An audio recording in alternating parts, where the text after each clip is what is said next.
ఏంటి మా అత్తయ్య గారు ఇంకా రావట్లేదు. బాబు వచ్చేస్తున్నాడు. నేను ఇక్కడ ఉంటే ఎదుకు మాట ఉంటాను. బాబు లోపలికి వెళ్ళిపోతాను.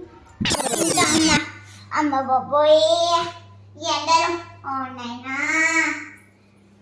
కోడలా కొంచెం టీ పట్టుకొని రామ్మా.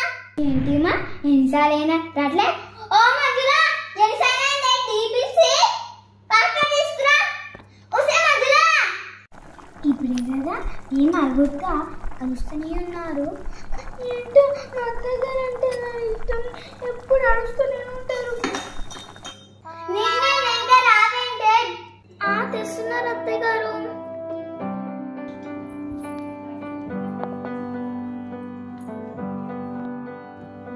అత్తయ్య గారు సేపైందే ఎగిరిచొచ్చాయా?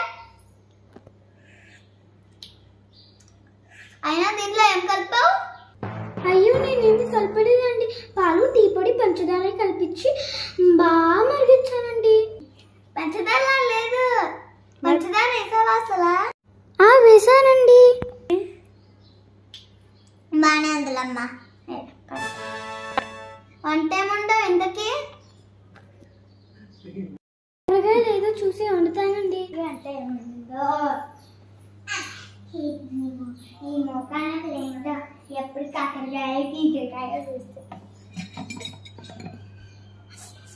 బాబోయ్ కాకరకాయ తీసిందిరా నాయన.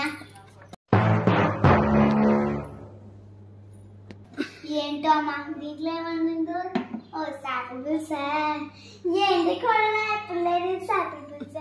చేపల పులుసు అంటే మీకు ఇష్టం కదా అత్తయ్య గారు? వచ్చి గింట అంత కూరేసి తీసుకురావే. ఇదిగోండి అత్తయ్య గారు.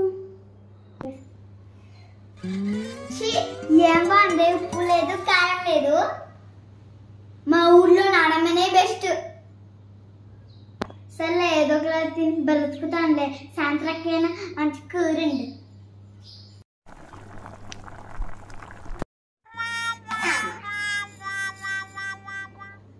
కొంచెం పడుకుంటానమ్మా, ఏం డిస్టర్బ్ చేయ.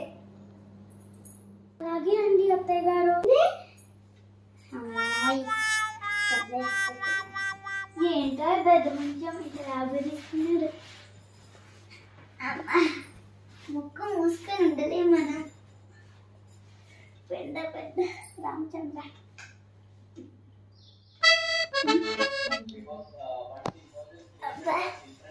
ఏంటి కోడలు?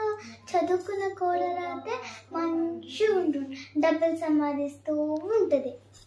ఇదనుకో ఈ చదువురాని కోడలు అనుకో ఎప్పుడు ఇంట్లో కూర్చొని వంట చేసుకుంటూ ఉంటుంది.